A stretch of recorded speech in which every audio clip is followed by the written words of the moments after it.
Amados ouvintes, recebam a doce paz de nosso Senhor e Salvador Jesus Cristo. Quem tem o prazer de cumprimentá-los nessa tarde são suas irmãs Maria Cláudia e Rosa Tenório. Amados ouvintes, hoje iremos falar sobre as 7 cartas do Apocalipse. Aqui em Apocalipse, capítulo 1, versículo 1, está escrito: revelação de Jesus Cristo, a qual Deus lhe deu, para mostrar aos seus servos as coisas que brevemente devem acontecer, e pelo seu anjo as enviou e as notificou a João, seu servo, o qual testificou da palavra de Deus e do testemunho de Jesus Cristo e de tudo que tem visto. Bem-aventurado aquele que lê e os que ouvem as palavras dessa profecia e guardam as coisas que nela estão escritas, porque o tempo está próximo. João, às 7 igrejas que estão na Ásia, graça e paz seja convosco da parte daquele que é, e que era, e que há de vir, e da dos 7 Espíritos que estão diante do seu trono, e da parte de Jesus Cristo, que é a fiel testemunha, o primogênito dos mortos e o príncipe dos reis da terra, aquele que nos ama e em seu sangue nos lavou dos nossos pecados e nos fez reis e sacerdotes para Deus e seu Pai. A ele glória e poder para todos sempre. Amém. Eis que vem com as nuvens e todo o olho o verá, até os mesmos que os transpassaram, e todas as tribos da terra se lamentarão sobre ele. Sim, amém. Eu sou o Alfa e o Ômega, o princípio e o fim, diz o Senhor, que era e que há de vir, o Todo-Poderoso. Nós sabemos que Apocalipse significa revelação de Deus, né? E esse é um livro, então, que o Senhor revelou para o apóstolo São João. E nós sabemos que São João esteve desde o início com o Senhor Jesus, né? Ele escreveu o Evangelho. Ele era o apóstolo mais novo, né, Maria Cláudia? Sim, ele era também o mais próximo de Jesus, né? Era alguém que descreve para nós, principalmente no Evangelho e nas suas epístolas, como que nós podemos ter um relacionamento próximo com Deus, como nós podemos ser amigos de Deus. É uma coisa muito comovente. Eu sempre falo aqui, você que é novo convertido, ou você que precisa da consolação do Senhor, leia os capítulos 14 até o 16, 17 do Evangelho de São João, porque são as palavras de Jesus para os seus discípulos mais próximos, para os apóstolos. Ele fala conosco como ele fala com um amigo mesmo. Né? Jesus tinha falado em João, no final do último capítulo do Evangelho de São João, tinha falado para Pedro, porque Pedro perguntou, e deste que será? Porque Jesus já tinha falado que Pedro seria glorificado no martírio, né? E Pedro perguntou, e deste que será? E Jesus não falou que João não ia morrer, mas falou se eu quero que ele fique assim até que eu venha, ou seja, João teve uma morte natural, foi o único dos apóstolos, segundo a história, né, Maria Cláudia, que teve a morte natural, né? E ele foi isolado, ele foi levado até a ilha de Patmos. Sim, o apóstolo São João, o Senhor Jesus falou para Pedro, né? Se eu quero que ele fique até que eu venha, que te importa a ti, segue-me tu. Que é mais uma lição também para nós, né? Que a salvação é individual, nós temos que cuidar da nossa vida espiritual, né? O mistério de um apóstolo não é o mesmo mistério do outro apóstolo. Pedro queria saber se ele ia passar pelo martírio. Sim, também, se provavelmente João ia passar. São Pedro não ficou sabendo o que aconteceu com São João, porque João morreu já com uma idade extremamente avançada. E ele era o mais novo. Naquela época. Sim. Ele era o mais novo deles. E São Pedro, segundo a história, foi martirizado, né? Mas São João foi também exilado, né? Ele sofreu por causa do Evangelho. Nos próximos versículos que nós vamos ler também, ele fala que ele foi exilado por causa do testemunho de Jesus Cristo. A história diz que havia um governante ali na região de Patmos, ali na Grécia, e esse homem então se desentendeu e não queria que São João pregasse a palavra de Deus, então por isso ele, já numa idade bem avançada, segundo a história ele tinha mais de 80 anos. Eu sei que tem pessoas que nos ouvem agora, você já tem uma idade, uma certa idade, você está cansado, né? E é muito comovente. Eu tive a oportunidade de estar ali onde São João esteve, na ilha de Patmos, e é um lugar totalmente rústico. Ele ficou numa caverna. Quem tem a curiosidade pode jogar no Google que você vai ver a imagem ali do lugar. É uma caverna, ele dormia no chão, é um lugar onde tem muito vento, um sol também muito forte. Então imagine uma pessoa já com uma idade avançada, numa época em que não tinha água encanada, não tinha remédio, não tinha nada, não tinha nenhum conforto. E ele estava realmente, totalmente no meio do mato ali. É uma ilha bem pequena, mas eu acredito que deveria ter muitos animais também. E ele tinha um discípulo que o ajudava, porém ele passou por tudo isso. E o Senhor permitiu que isso acontecesse, porque não importa qual é a idade do servo e da serva de Deus, a palavra de Deus diz que ainda na velhice os servos de Deus vão dar frutos. Aqui no Salmo, capítulo 92, versículo 13, diz assim: os que estão plantados na casa do Senhor florescerão nos átrios do nosso Deus. Na velhice ainda darão frutos, serão viçosos e florescentes, para anunciar que o Senhor é reto, Ele é a minha rocha e nele não há injustiça. Agora, em compensação, né, Maria Cláudia, apesar de todo esse sofrimento, essa prova que ele passou, ele teve um encontro glorioso com o Senhor Jesus ressuscitado. Nós vamos ler aqui, Apocalipse 1:9 em diante. Eu, João, que também sou vosso irmão e companheiro na aflição e no reino e paciência de Jesus Cristo, estava na ilha chamada Patmos por causa da palavra de Deus e pelo testemunho de Jesus Cristo.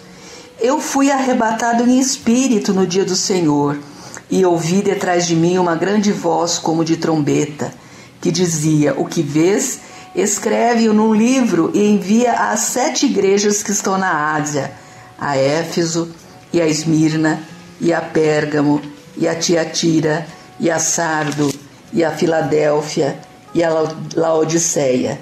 E virei-me para ver quem falava comigo, e virando-me vi 7 castiçais de ouro. E no meio dos 7 castiçais, um semelhante ao Filho do Homem, vestido até os pés de um vestido comprido e cingido pelos peitos com cinto de ouro. E a sua cabeça e cabelos eram brancos como lã branca, como a neve, e os seus olhos como chama de fogo. E os seus pés semelhantes a latão reluzente, como se tivessem sido refinados numa fornalha, e a sua voz como a voz de muitas águas. E ele tinha na sua destra 7 estrelas, e da sua boca saía uma aguda espada de 2 fios, e o seu rosto era como o sol quando na sua força resplandece. E eu, quando o vi, caí a seus pés como morto. E ele pôs sobre mim a sua destra, dizendo-me: não temas, eu sou o primeiro e o último, e o que vivo e foi morto, mas eis aqui estou vivo para todo sempre. Amém. E tenho as chaves da morte e do inferno. Escreve as coisas que tem visto e as que são e as que depois destas hão de acontecer. O mistério das 7 estrelas que viste na minha destra e dos 7 castiçais de ouro. As 7 estrelas são os anjos das 7 igrejas, e os 7 castiçais que viste são as 7 igrejas.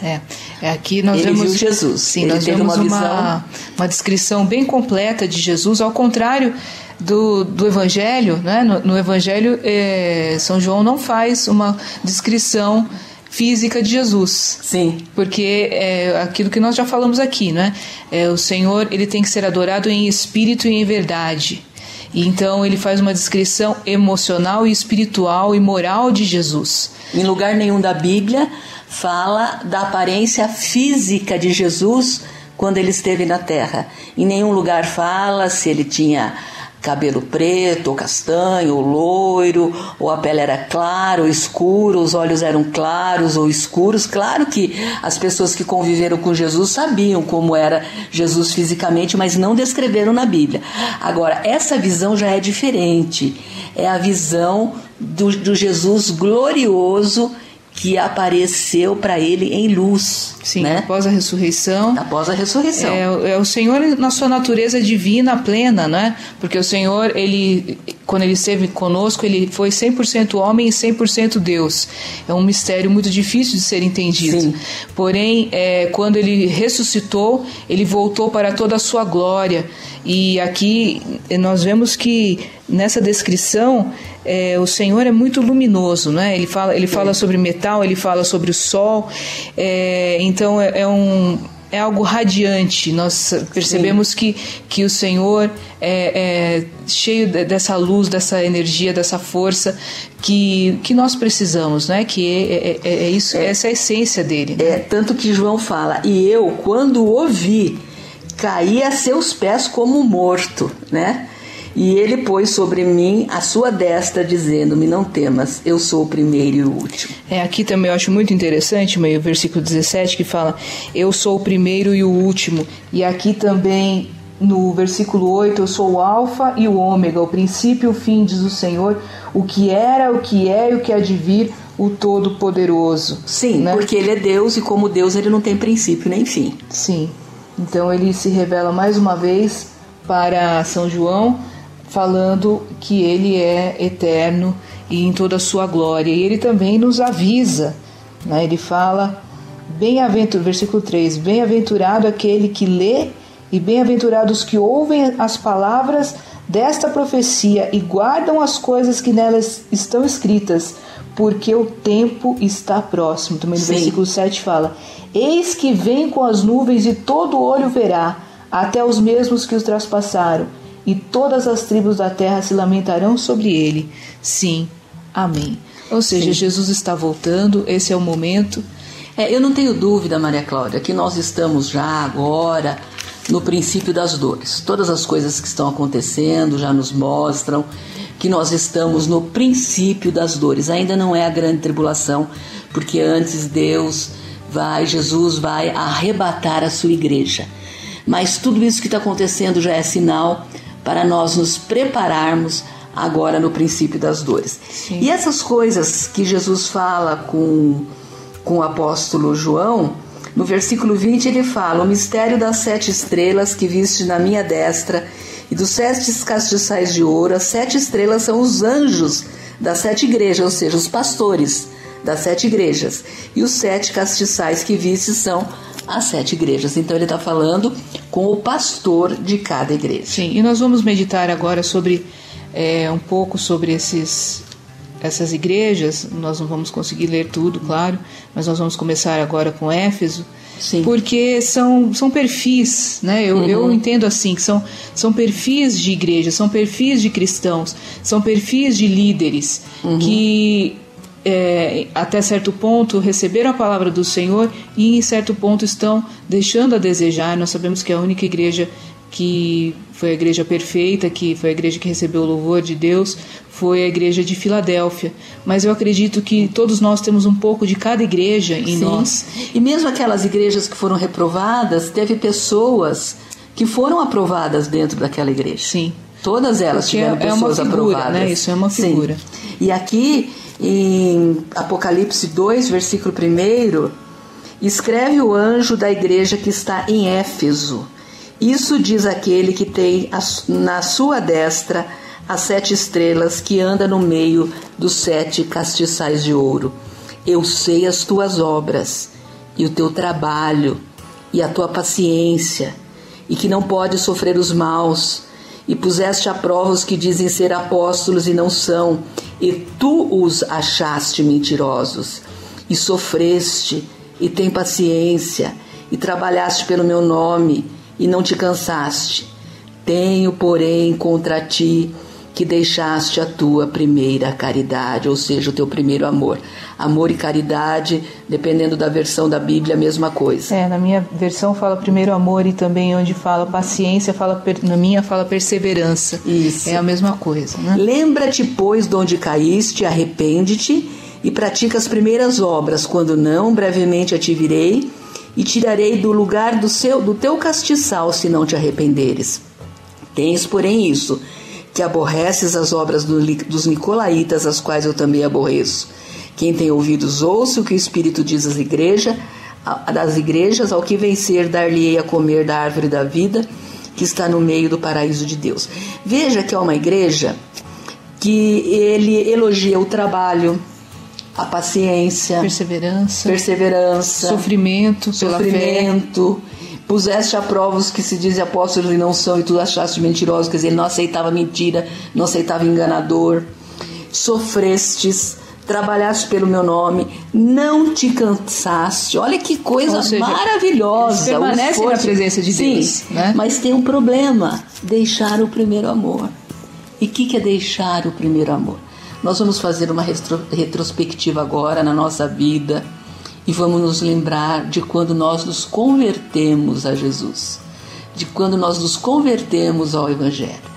Pode fazer 5, 10, 20, 30 anos que você tenha se convertido, mas lembre agora de quando você se converteu, o zelo que você tinha pela doutrina do Senhor, o temor que você tinha de Deus.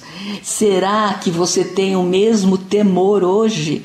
Porque eu entendo, Maria Cláudia, que quando ele fala deixaste o teu primeiro amor, é que a pessoa não é mais como ela era quando ela era nova convertida. Ela continua trabalhando sem se cansar, ela continua fazendo a obra de Deus, ela continua se esforçando na obra de Deus, mas não tem mais aquele primeiro amor. Não tem mais amor por Jesus, não lembra mais, né? Já virou um hábito, já virou um costume, já virou... já está acostumada a ser crente. Sim, quando se converteu, chorava só de ouvir a palavra de Deus. Sim. Quanta gente que só de ouvir a palavra de Deus chorava, ficava emocionado. Só de orar, chorava. Só de orar, lembrava de Jesus na cruz do Calvário, morrendo no lugar dele, morrendo no lugar dela. E agora faz as coisas meio que mecanicamente, meio que por obrigação, meio que por eu tenho que fazer essas coisas. Tudo bem, tem mesmo que trabalhar, tem mesmo que fazer as coisas, mas o primeiro amor. Sim, eu acho que a chave para tudo isso é isso que você falou, mãe. Olhar para a cruz de Jesus, né? Olhar para o Senhor Jesus sendo crucificado por nós. Quando nós olhamos para Jesus sendo crucificado por nós, quando nós olhamos como ele diz lá, que ele escreveu o nosso nome na mão dele, nas palmas da mão dele, e foram escritas com sangue, foram escritas com os pregos ali que pregaram o Senhor Jesus naquela cruz por causa do amor dele, né? Ele não precisava de nós, ele não precisava se reconciliar conosco, ele poderia ter extinto a raça humana, mas ele não quis isso. Ele quis se reconciliar, ele fez todo um plano e ele sofreu tudo o que ele sofreu e continua sofrendo, porque quando nós estamos longe de Deus, Deus sofre. A Bíblia diz que Jesus chorou. Sim. Não é? Por quê? Por causa da incredulidade, por causa do sofrimento ali que eles não conseguiam entregar para ele, entregar para Jesus. Jesus chorou quando encontrou Lázaro morto e as pessoas falaram, vede como o amava, mas não é porque Lázaro morreu, porque Jesus esperou Lázaro morreu para poder ressuscitá-lo. Mas ele chorou pela incredulidade, porque ninguém acreditou que ele fosse ressuscitar a Lázaro. Então, com certeza, o coração de Deus se magoa até hoje, quando nós esquecemos desse primeiro amor. Ele que teve todo esse amor por nós, ele que desde o início fez essa obra de salvação, essa obra para nós sermos a igreja que ele sonhou, a igreja redimida, a igreja lavada no sangue do Cordeiro. E ele, em toda a sua glória, ele se importa conosco, e ainda assim, muitas vezes nós que estamos na presença de Deus nos esquecemos dele. E aqui no versículo 7 ele diz assim: ao que vencer, dar-lhe-ei a comer da árvore da vida que está no meio do paraíso de Deus. Aquela árvore da vida que a gente não pôde mais comer quando o homem foi expulso do Éden e foram postos querubins guardando a entrada do Éden para o homem não entrar lá e não comer da árvore da vida, porque a morte entrou na vida humana. Se o homem conseguisse entrar no Éden e comer do fruto da árvore da vida, ele voltaria a ser imortal. Então Deus não permitiu que nunca mais ele entrasse no Éden. Mas agora o homem tem a possibilidade de comer da árvore da vida que está no meio do paraíso de Deus na Nova Jerusalém. Lá vai ter também a árvore da vida que vai dar o seu fruto de mês em mês e as suas folhas serão para a saúde das nações. Sim, veja você como Deus nunca se esqueceu disso, né? Deus nunca se esqueceu desse momento, porque nós fomos feitos para a eternidade. Sim. Nós não fomos feitos para o inferno, mas o homem, enganado pela serpente, que significa Satanás, enganado pelo seu próprio ego, pela sua própria soberba, se separou de Deus. Mas a partir daquele momento Deus já falou: vai vir da semente da mulher aquele que vai pisar na cabeça da serpente, ou seja, o Senhor Jesus Cristo, né? O Senhor Jesus que veio como homem. E ali nós vemos então, aqui nesse versículo, nós vemos então que Deus, ele volta para aquele plano inicial, que sempre foi o plano dele para nós. Vivermos com ele para sempre. Vivermos com ele. Que plano de amor, que plano maravilhoso. E nós não podemos nos esquecer desse amor de Deus. Sim. Vamos orar agora? Não, vamos ainda um pouquinho mais, Maria Cláudia. Eu creio que dá para falar um pouquinho da igreja de Esmirna. Apocalipse 2:8. E ao anjo da igreja que está em Esmirna escreve: isso diz o primeiro e o último, que foi morto e reviveu. Eu sei as tuas obras, e tribulação e pobreza, mas tu és rico, e as blasfêmias dos que se dizem judeus e não são, mas são a sinagoga de Satanás. Nada temas das coisas que hás de padecer. Eis que o diabo lançará alguns de vós na prisão, para que sejais tentados, e tereis uma tribulação de 10 dias. Sê fiel até a morte, e dar-te-ei a coroa da vida. Quem tem ouvidos, ouça o que o Espírito diz às igrejas: o que vencer não receberá o dano da segunda morte. Então, a igreja de Esmirna era uma igreja perseguida, uma igreja que ele fala tribulação e pobreza, porque eles perderam os bens deles, porque ela era uma igreja rica, mas eles foram perseguidos e perderam seus bens. E daqueles que se diziam judeus e não eram, porque perseguiam a igreja de Deus. Então, uma igreja muito perseguida, muito atribulada, uma igreja que sofreu muito. Inclusive ele fala: nada temas das coisas que hás de padecer. Eis que o diabo lançará alguns de vós na prisão, para que sejais tentados. Sim. Então, eles foram presos, eles tiveram seus bens apreendidos, eles foram perseguidos, mas é claro que no meio dessa igreja, que tinha muita gente falsa, que tinha muita gente hipócrita, tinha também os salvos, tinha aqueles que foram mártires pela palavra de Deus. Sim, eu creio também que essa palavra é muito adequada para nós hoje, porque nós vamos ser cada vez mais perseguidos. É isso que a palavra de Deus diz, né? E hoje é um tempo em que nós aqui no Brasil não temos tanta perseguição, mas já existe muita perseguição por conta do Evangelho, e nós somos blasfemados, nós somos muitas vezes discriminados. Quantas vezes você vai tentar alguma coisa, alguma oportunidade, e não te dão oportunidade para você ser crente, um crente fiel, por você não falar mentira, enfim, tudo isso você está dentro dessa igreja. Eu falei que... Porque você não se vestir como o mundo, né? Às vezes vai procurar um emprego, mas tem que ser mundano na maneira de se vestir, e aí você não pode aceitar aquele emprego, e você acaba sendo prejudicado, você acaba sendo perseguido, mas Deus está vendo tudo isso, né, Maria Cláudia? Sim, eu falei que só Filadélfia que foi louvada pelo Senhor, mas Esmirna também, só que Esmirna recebeu um aviso de Deus, e Deus está nos avisando também, que nós vamos passar uma tribulação. 10 dias é um símbolo, né? É um período que nós estamos passando, esse período do princípio das dores, e o Senhor fala então: nada temas das coisas que hás de padecer.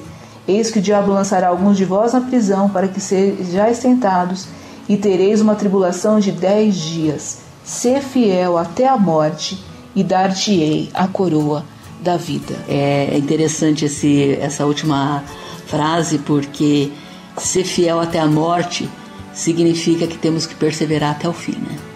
Para sermos salvos, temos que perseverar até o fim. Sim. Em Hebreus fala, ainda não resististes até o sangue, combatendo contra o pecado. Então, nós temos que ir até o fim, até a morte, até o dia, até o nosso último suspiro.